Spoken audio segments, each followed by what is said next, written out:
about fundamental belief number 10, the experience of salvation. Alam niyo po, importante na atin pong mapag-aralan ang tungkol sa kaligtasan sapagkat marami ngayon ang nalilito patungkol sa doktrina ng ating iglesia pagdating sa kaligtasan. Alam niyo, ang Seventh-day Adventist ay merong unique na view sapagkat meron po tayong pagdidiin pagdating sa kautusan. Nga lamang, nagkakaroon ng problema dahil iniisip ng marami na dahil tayo ay merong pagdidiin sa 10 utos, akala ng ilan na ang basihan ng ating kaligtasan ay ang pagsunod. Pero ngayong hapon na ito, mareremind tayo, ano ba ang basis ng salvation ng isang tao? Natutuwa ako kasi nandito yung mga Bible student ni Brother Stuart. Last time na nandun ako, nag-aral kami. Ano ang topic natin nun? About salvation. Yun naging topic namin. Kaya magiging review din ito sa kanila. Ano po? At sila po ay labing isa ba kayo? 12? 11, no? Marami sila ngayon, mga kapatid. Kaya talagang napakagandang pag-aralan itong topic na ito. Una, ang pang-10 sa fundamental belief ng Seventh-day Adventist ay ang the experience of salvation. Alam niyo po, kung meron man tayong dapat pagbasihan, kung meron man tayong dapat maging pundasyon, pagdating sa pag-aaral na ito, maganda na ating pagbasihan yung ating mismong aklat. Nandyan yung aklat ko, papakuha ko kay Sister Lorena, pati yung aking Bible. Yung fundamental belief natin. Ano po? So, sa fundamental belief, meron po tayong statement. Yung tinatawag po nating statement of belief. Maganda, familiar tayo doon.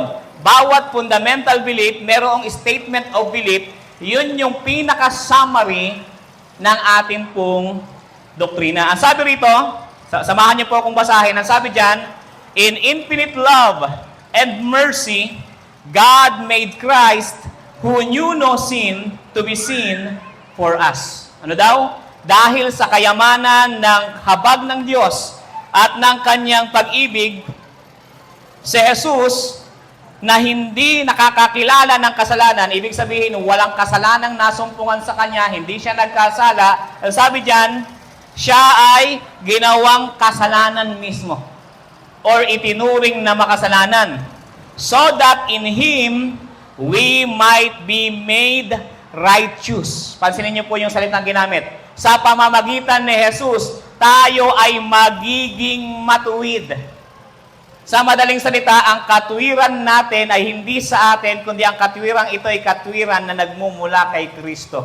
Ang sabi pa dyan, led by the Holy Spirit, we sense our need, acknowledge our sinfulness, repent of our transgressions, and exercise faith in Jesus as Savior and Lord. Ano daw? Sino ang nag-uudyok sa tao para siya ay magkaroon ng sense of acknowledgement sa kanyang kasalanan? Ang banal na Espiritu. Kaya mapapansin mo minsan, kapag ikaw ay nakakagawa ng hindi tama o nagkakasala ka, minsan napapaisip ka, parang may bumubulong sa'yo. Minsan, ang tigas-tigas ng puso mo, ang taas-taas ng pride mo, pero nararamdaman mo sa sarili mo, parang may bumubulong sa akin. Yun ay ang banal na Espiritu. Kinakausap at nangungusap sa atin. At sabi pa dyan, upang tayo ay magsisi mula sa ating mga kasalanan, sa ating mga pagsalangsang, at tayo ay makasampalataya to exercise faith in Jesus as Savior and Lord. Gusto ko pong makuha nyo yung word na Savior and Lord. Nawala po ba? Pag sinabi nating Savior and Lord, ang Panginoon, niligtas tayo. Pag sinabing Lord, ibig sabihin, dahil siya ay master natin, kasi yung Lord, master din ang ibig sabihin yan, dahil siya yung ating Panginoon, dapat tayong sumunod sa Kanya. Ibig sabihin, kung siya ay Lord, anuman ang Kanyang utos, susundin natin. Tama? Yun ang dapat ginagawa ng isang mananampalataya kasi you are saved by Christ and Christ is our Lord and Savior. Hindi lang siya tagapagligtas, siya rin po ay Panginoon. Kaya tayo sumusunod. Ano pa ang sabi dyan? Substitute and example. Siya yung namatay para sa atin at siya yung ating halimbawa. This savings comes through, ang sabi niya, this savings comes through the divine power of the Word and is the gift of God's grace. Ang paniniwala ng Seventh-day Adventist, ang Diyos ay nagliligtas sa atin at ito ay dahil sa Kanyang biyaya. Kaya tayo ay naligtas. Hindi dahil sa ating gawa, kundi dahil sa gawa ni Kristo. Kaya po tayo naligtas. At ang sabi rito, ito ay regalo. Mamaya bibigyan natin ng diin yung salitang regalo. And then, sabi pa ng ating fundamental beliefs, yung karugtong, through Christ, we are justified, adopted as God's son and daughters, and delivered from the lordship of sin. Through the Spirit, we are born again and sanctified. The Spirit renews our minds, writes God's law of love in our hearts, and we are given the power to live a holy life, abiding in Him, and we become partakers of the divine nature and have the assurance of salvation now and in the judgment. So mamaya na natin i-emphasize lahat ng yan para dadako po tayo sa exposition na ating gagawin. Una sa lahat, ito yung tanong na dapat nating masagot. Why we need salvation? Naalala niyo yung tanong natin? Bakit natin kailangan ng kaligtasan? Sige nga, kung naalala niyo yung study natin. Dahil sa? Sige, si Sarah. Dahil sa kasalanan. Kaya kailangan natin ng kaligtasan dahil sa realidad ng kasalanan. Lahat ng tao apektado ng kasalanan. Ang sabi nga rito, but your iniquities have separated you from your God. Ano daw? Ano ang naghiwalay sa atin sa Diyos? Yung ating iniquities, yung ating mga kalikuan. Ano pa? And your sins, yung ating mga kasalanan, have hidden His face from you so that He will not hear. Sa madaling salita, dahil tayo nagkasala, tayo ngayon ay nahiwalay sa Diyos. Noon, si Adan at si Eva, face to face, nakakausap nilang Diyos. Pero dahil sa kasalanan, nakubli ang kanyang muka upang huwag makapakinig. Pansinin niyo pa to. As it is written, nasusulat, there is none righteous. No, not one. There is none who understands. There is none who seeks after God. They have all turned aside. They have together become unprofitable. There is none who does good. No, not one. Wala daw ano? Walang matuwid. Lahat ay gumagawa ng masama, ng kasalanan. Alam nyo sa Bible, ang definition ng sin ay hindi lang po yung act of disobedience. Akala ng ilan, ang kasalanan is defined only in the Bible bilang transgression. Pero ang kasalanan sa Bible is more than an act of disobedience. Ang kasalanan is defined as rebellion against God. Ano yung ine-entertain pa lang ni Eva, yung ahas?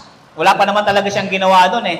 Pero unti-unti ang kasalanan gumagawa na sa kanya. Nagkakaroon na ngayon ng himagsik sa kanyang puso. Sabi nga, kagaya halimbawa ng kahit si Lucifer. Anong ginawa ni Lucifer sa langit? Nagrebelde laban sa Diyos. Ano pa? Ang kasalanan is also defined as a broken relationship. Ang kasalanan, hindi lamang siya rebellion, kundi ito ay pagkasira din ng relasyon ng tao sa Diyos. Kaya tayo po nahiwalay. Dahil nasira yung ating magandang relasyon sa Kanya. At pangatlo, ang kasalanan, actually sa ating pong handbook of Seventh-day Adventist Theology, marami yan. Pero ito, sisimplify lang natin, tatlo lang yung babanggitin ko. Yung pangatlo, ang kasalanan ay kalagayan din. State din, or nature din natin. Ibig sabihin, tayo ay ano? Tayo ay meron ng sinful nature. Pag sinabi natin sinful nature, tayo ay may pagkiling sa kasalanan. Napapansin niyo po ba yan? Di ba, minsan, halimbawa, naglakad ka. Yung nasa unahan mo, nalaglag yung 100 sa bulsa. Di ba, minsan, ang natural tendency natin, nung wala pa tayo sa Panginoon, nalaglag yung 100. Bilisan mo lumakad. Baka ganunin mo pa. Tapos pag lumapit ka doon siguro, gaganon ka lang. Di ba? Bakit? Kasi meron tayong tendency na mahulog sa pagkakasala. Kasi naging nature na natin. Tayo na ngayon ay sinful human being. Makasalanan na tayo dahil sa pagkakasala ni Adan. Ano po? Sabi nga rito, sa ating fundamental belief, sin is not merely an act of disobedience to God's law, but also a deep corruption of the heart. Kaya yung puso natin daw ay corrupted na. And an indwelling force within human nature. It is not just about what we do, it's about who we are apart from God's transforming grace. The Bible reveals that sin affects not only our action, but also the very core of our being, the heart, and our inner desire. Pansinin niyo po yung sinasabi ng Bible. Psalms 58 verse 3. Kung may Bible kayo, buksan niyo rin. Ang sabi diyan, these wicked people are born, pinanganak na sinner. So wala pa silang committed sin, pero ang tawag na sa kanila ay makasalanan. Even from birth, they have lied and gone their own way. Psalms 51 verse 5, for I was born, I was born sinner. Pinanganak si David, makasalanan na. At ang sabi niya, yes, from the moment my mother conceived me, siya ay makasalanan. Pero pinaglilihi ka pa lang. Di ba? Pero hindi ibig sabihin nun, merong committed sin. Kundi yung nature. Kaya nga ang sabi ni Paul, kasi yung sabi ni Paul, sa Tagalog maganda rin to But now, no longer am I the one doing it. Hindi na daw siya yung gumagawa. But sin that dwells in me. Sino yung gumagawa ng kasalanan? Yung kasalanang naninirahan sa kanya. Kung ang kasalanan is defined only as an action, bakit dito hindi siya yung gumagawa, pero nagkakasala siya? Nakita natin? For I know that good does not dwell in me, that is, in my flesh. For the willing is present in me, but the doing of the good is not. For the good that I want, I do not do, but I practice the very evil that I do not want. But if I do the very thing I do not want, I am no longer the one doing it. Hindi na daw siya yung gumagawa. But sin that dwells in me. Kaya ang kasalanan maaari ding manahan sa tao. Kasi ang kasalanan hindi lamang ang paglabag. Kasi yung sabi ni Ellen White. Ang sabi ni Ellen White, but they were told that their nature had become depraved by sin. Kumbaga, yung nature daw ng tao ay pinasama na ng kasalanan, kinurap na ng kasalanan. They had lessened their strength to resist evil and had opened the way for Satan to gain more ready access to them. In their innocence, they had yielded to temptation. And now, in a state of conscious guilt, they would have less power to maintain their integrity. Pinahina ng kasalanan ang kakayahan ng tao na i-resist ang kasalanan. Ano pa sabi ni Ellen White sa Patriarchs and Prophets? Sabi diyan, man had become so degraded by sin that it was impossible for him in himself to come into harmony with him whose nature is purity and goodness. Ang ilan kasi, ang definition nila ng sin, choice lang, yung pinili mo lang. Pero ang sabi ni Ellen G. White, dahil nga sa kasalanan, na-degrade, bumaba yung value noong tao. Di ba? Na-degrade siya ng kasalanan. That it was impossible for him. Imposible na para sa kanya, sa kanyang sarili, na magkaroon ng harmony sa ating Diyos. Basahin natin to. Basahin nga natin sabay-sabay ang Romans 3:23. 1, 2, 3, basa. For all have sinned and falling short of the glory of God. Ano sabi diyan? All have sinned. Tanong, sino rito yung hindi pa nagkasala? Yung mga nandun sa dulo, hindi pa nagkasala. Taas ang kamay. Hindi pa nagsinungaling. Dito, meron ba? Wala, di ba? Kasi pag tinaas niyo yung kamay mo, baka sikuhin ka ng katay mo. Sinungaling ka talaga. Hindi ka na pa nagsinungaling. Sinungaling. Di ba? Sabi, all have sinned and fall short to the glory of God. Lahat ay nagkasala, hindi natin maabot yung kaluwalhatian ng Diyos. Kaya kapag sinabi ng isang tao, ako kaya kong hindi magkasala para maligtas, delikado yon. Bakit? Sabihin natin Monday, hindi ka nagkasala ng Monday. Tuesday, sabihin natin hindi ka pa rin nagkasala pero lumabas ka ng bahay. Paglabas mo, pagdaan mo, tinalsikan ka ng tubig, may dumaan sa akin, natalsikan ka, sabi mo, hindi ako magagalit, okay lang yan. Para hindi ako magkasala. Paano pagdating ng Wednesday, paglabas mo ulit, natalsikan ka na naman ulit ng tubig, parang sinanadya na. Baka pagdating ng Webes, mainis ka na. Sabi, loko yun ah. Di ba? Hindi natin kaya sa ating sarili. All short from the glory of God. Kaya nga sabi ng Romans chapter 5 verse 12, therefore, just as through one man's sin, dahil sa kasalanan ng isang tao, ni Adan, entered the world, and death through sin, and thus death spread to all men because all sinned. Ano daw? Dahil sa kasalanan ng isang tao, pumasok ang kasalanan sa sanglibutan. Nang pumasok ang kasalanan, pumasok ang kamatayan. At ngayon, lahat ay mamamatay dahil lahat ay nagkasala. So ito yung syllogism.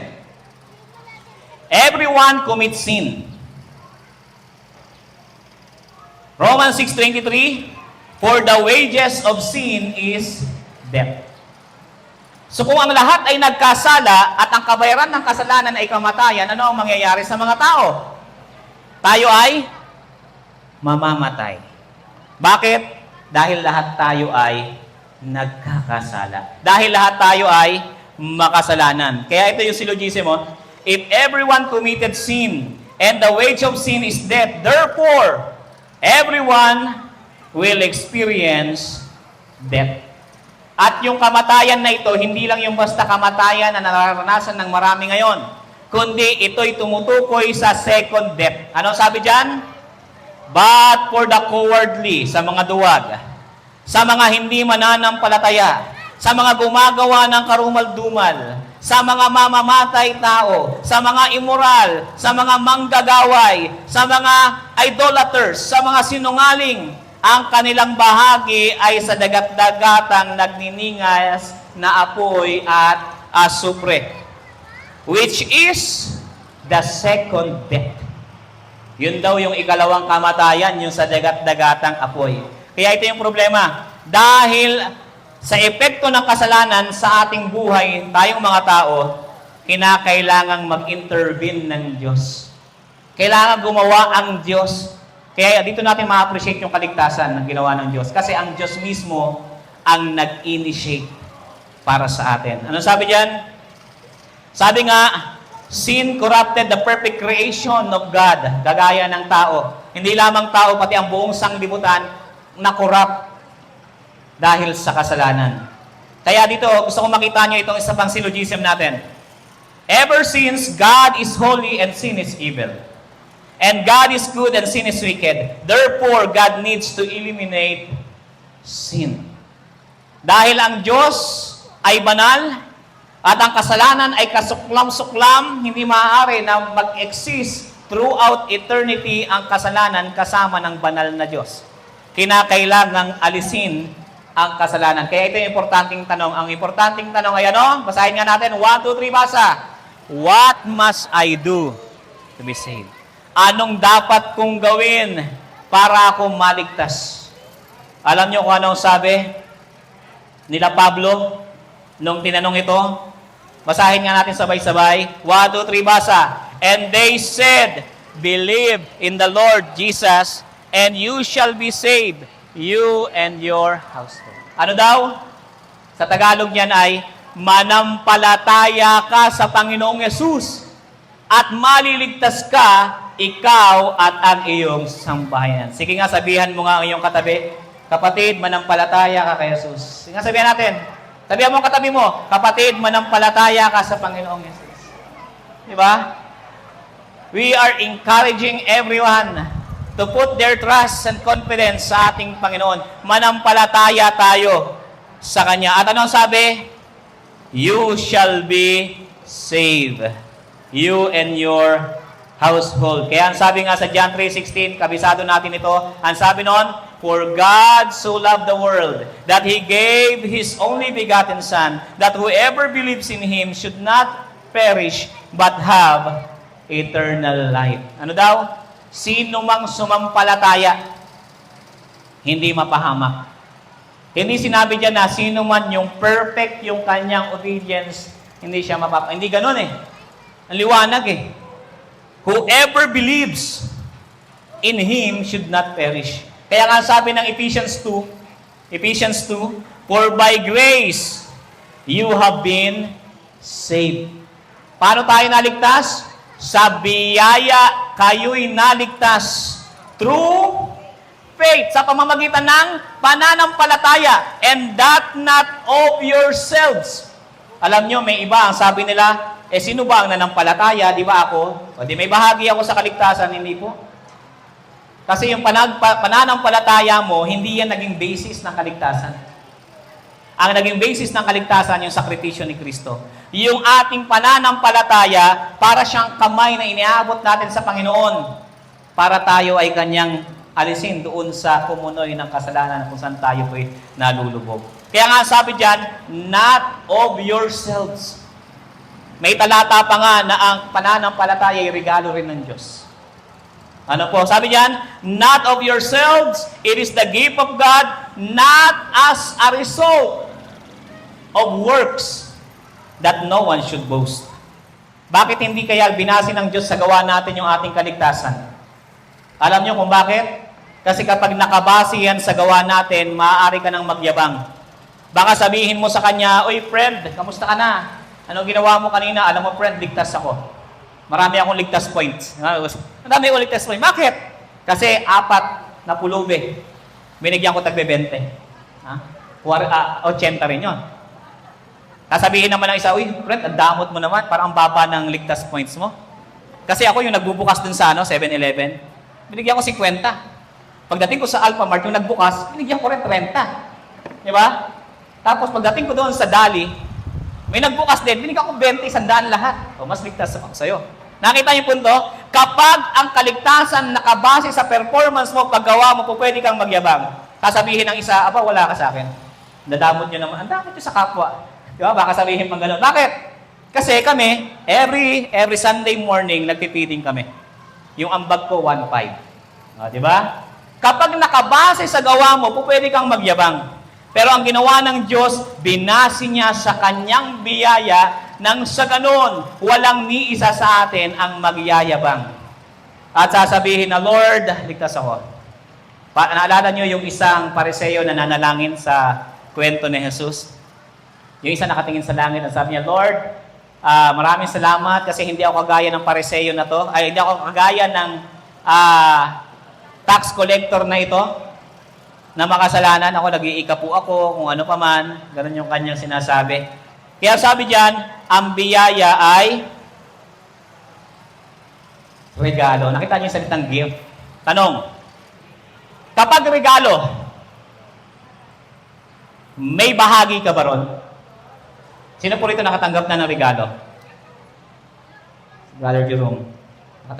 Nung niregaluhan po kayo, pag abot ba sa inyo, sinabi sa inyo, oh honey, sa'yo na. Hulug-hulugan mo na lang ha. Pag may hulog yan, hindi ang regalo. Pag may bahagi ka, hindi yung regalo. Di ba? Nagkahutang ka pa tuloy, no? Teka lang, akala ko regalo, 5-6 pala yun. Di ba? Pag sinabing regalo, ito ay walang bayad na ibinigay ng Diyos. Kaya nga sabi, according to the Bible, having faith is not only a human endeavor, but also reaction to God's grace. Even though faith entails making a conscious decision of to trust God, its core conviction is that God alone is the source of salvation and spiritual life. Sabi ni Ellen White, sa Selected Messages, Book 1, sabi niya, as a Desire of Ages, sabi ni Mrs. White, through faith, We receive the grace of God. But faith is not our Savior. Hindi yung pananampalataya mo, yung tagapagligtas mo. Yung sinasampalatayanan mo, yun ang magliligtas sa'yo. Nakuha po natin? Kaya hindi mo po pwedeng sabihin na, buti na lang sa nampalataya ako kasi hindi ako nanampalataya, di ako maliligtas eh. Yung parang iniyayabang mo pa yung pananampalataya mo, napipilitin mo na may bahagi ka doon sa kaligtasan mo. Hindi po ganun. It is the hand by which we lay hold upon Christ and appropriate His merits, the remedy for sin. Sabi pa ni Ellen White, furthermore, she also mentioned that grace is unmerited favor and the believer is justified without any merit of his own. Ano daw? Wala tayong merit sa sarili natin. Without any claim to offer to God. Kaya dito, wala tayong pwedeng ipagmayabang. Utang natin sa Diyos ang lahat. Amen. Kaya napakasarap magkaroon ng relasyon sa ating Panginoon. Na bagamat tayo ay makasalanan, bagamat tayo ay nagkakasala, bagamat tayo ay mahihina, hindi tayo sinusukuan ng Diyos. Siya ay patuloy na gumagawa sa atin.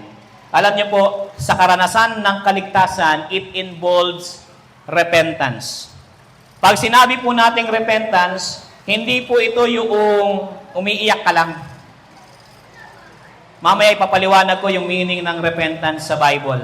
Sabi nga ni Peter, Peter said to them, repent, and let each of you be baptized in the name of Jesus Christ for the forgiveness of your sins, and you shall receive the gift of the Holy Spirit. Alam niyo po sa ating fundamental belief,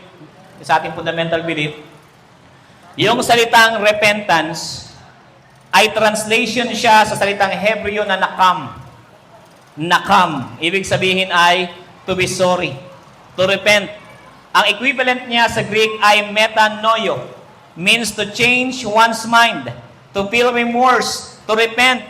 Genuine repentance results in a radical change attitude toward God and sin. Sa madaling salita, pag sinabi nating repentance, mga kapatid, yung nagbabago ka na ng iyong isipan.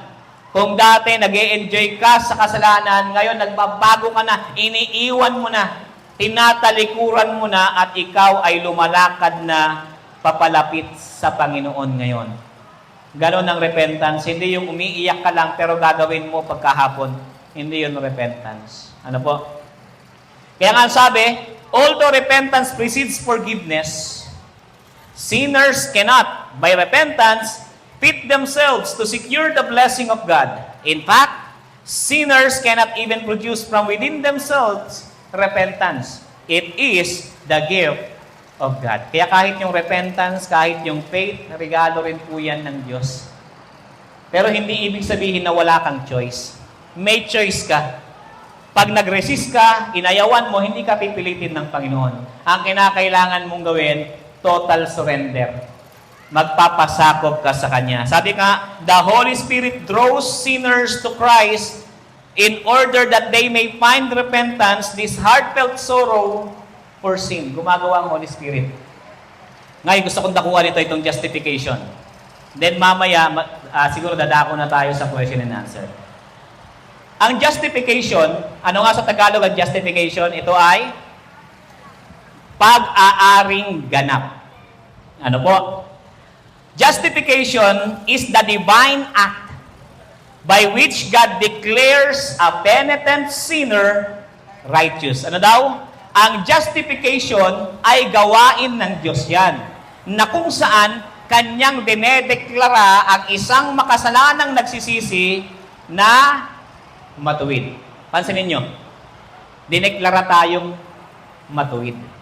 Kumbaga sa hukuman, kapag ikaw ay guilty, dapat ang hatol sa iyo ay condemnation. Pero, ang ginawa ng Diyos dahil sa iyong pagsasampalataya kay Jesus at sa Kanyang biyaya, ang hatol sa iyo ngayon, pinawalang sala. Itinuring kang matuwid, parang hindi ka na nagkasala. Ang sabi diyan, or regard him as righteous, justification is the opposite of condemnation. At ang basis, yung basis ng justification, hindi po yung ating obedience. Ang basis ng justification ay yung obedience ni Kristo. Sabi diyan, no? The basis of this justification is not our obedience, but Christ. For though one man's righteous act, the free gift came to all men, resulting in justification of life by one man's obedience, many will be made righteous. Ano sabi ni Ellen White sa Faith in Works? Righteousness is obedience to the law. Totoo naman yon, na yung katwiran ay sa pagsunod sa kautusan. The law demands righteousness, and this the sinners owes to the law. Talagang may utang tayo sa kautusan. But he is incapable. Pag sinabing incapable, ano ibig sabihin? Wala siyang kakayahan. Tama? Sabi diyan, no? Ang tao ay incapable of rendering it. The only way. Pag sinabing the only way, may iba pa bang paraan? Wala na. The only way in which we can attain to righteousness is through faith. Pananampalataya talaga sa Panginoon. By faith, he can bring to God the merits of Christ. And the Lord places the obedience of His Son to the sinner's account. Christ's righteousness is accepted in the place of man's failure, and God receives pardons, justifies the repentant, believing soul, treat him as though he were righteous, and loves him as he loves his Son. Alam niyo, nanampalataya tayo. Ang inihaharap na natin ngayon sa Diyos, yung katwiran ni Kristo. Hindi na ngayon yung atin. Kapag yung sarili mo lang ang iniharap mo sa Diyos, ang hatol sa'yo, condemnation. Kasi alam mo at alam ng Diyos na ikaw mismo makasalanan. Pero nung ibinihis mo yung katwiran ni Jesus, pagharap mo ngayon sa Diyos, ang titignan sa iyo, hindi na yung gawa mo, kundi yung gawa ni Kristo. At yung kasalanan mo, pinatawad ng ating Panginoong Jesus. Diba? Yun ang kagandahan ng righteousness by faith.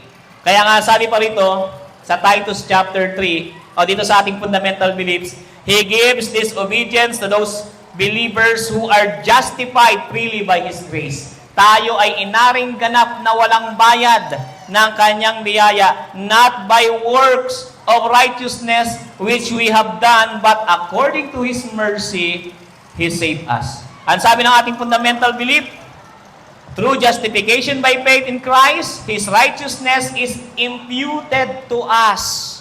We are right with God because of Christ, our substitute. Page 139, ang fundamental belief pa rin. God, Paul said, made Him who knew no sin to be sin for us, that we might become the righteousness of God in Him. As the repentant sinners, we experience full and complete pardon. Ano daw? Yung taong nagsisisi, na-reconcile tayo sa Diyos, at tayo ay nakatanggap ng kumpletong kapatawaran. Siguro ang magiging tanong natin, mamaya siguro magiging tanong, Pastor, kung tayo pala ay niligtas, pinatawad sa pananampalataya sa ating Panginoon dahil sa Kanyang biyaya, ibig bang sabihin ito, hindi na importante ang pagsunod? Ibig bang sabihin na ito, hindi na ako susunod? Alam nyo, dyan po papasok yung tinatawag nating sanctification. Pagpapakabanal. Alam mo, kapag ang tao ay na-justified, pinatawad, pinawalang sala, ang tao rin ay binanal ng Diyos. We are sanctified by the Holy Spirit. Akala kasi natin, pag tayo pinatawad na tayo yung magpuproduce ng kabanalan, hindi. Babanalin ka muna ng Diyos para ka makapamuhay sa buhay na may kabanalan. Kaya nga sabi sa ating fundamental belief, ang salitang sanctification, pagpapakabanal ay translation ng salitang Griegong hagiasmos, na ang ibig sabihin ay holiness, na ang ibig sabihin din ay consecration, sanctification. Mula siya sa hagiaso, to make holy, to consecrate, to sanctify, to set apart. Isa sa meaning yan ay set apart, parang sa Sabat, di ba, nakabukod ang Sabbath for holy use. At ang equivalent word nito sa Hebrew ay kadash, na ganun din halos yung kahulugan. Kaya sabi rito, true repentance and justification lead to sanctification. Kapag ang isang tao ay totoong nagsisisi, at ang tao ay pinawalang sala, justified, inaring ganap, siya ngayon ay makapamumuhay na ng may kabanalan. Justification and sanctification are closely related, distinct, but never separate. They design two phases of salvation. Justification is what God does for us. Ano ang ginawa ni Jesus? Inalay ang kanyang buhay para sa atin. While sanctification is what God does in us. Anong ginagawa sa atin? Binabago, minumold yung ating mga karakter. At ang sabi nga, neither justification nor sanctification is the result of meritorious works. Both are solely the result of Christ's grace and righteousness. At ang sabi pa, the righteousness by which we are justified is imputed. The righteousness by which we are sanctified is imparted. The first is our title to heaven. The second is our fitness to heaven. Sa madaling salita, nung tayo ay inaring ganap, pinawalang sala tayo, pinatawad tayo, at dahil doon tayo naman ngayon ay pinabanal ng Diyos, at dahil doon makamumuhay tayo sa buhay na may kabanalan. Basahin ko itong talatang ito. Unang Korinto 6:11. Sabi diyan, and such were some of you, but you were washed, you were sanctified. Binanal na kayo.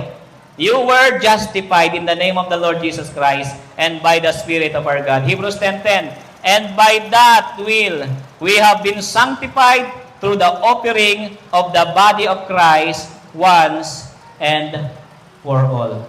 Binanal na tayo ng ating Diyos. At dahil doon, makapamumuhay tayo ng buhay na merong kabanalan. Ano kaya nga sabi rito?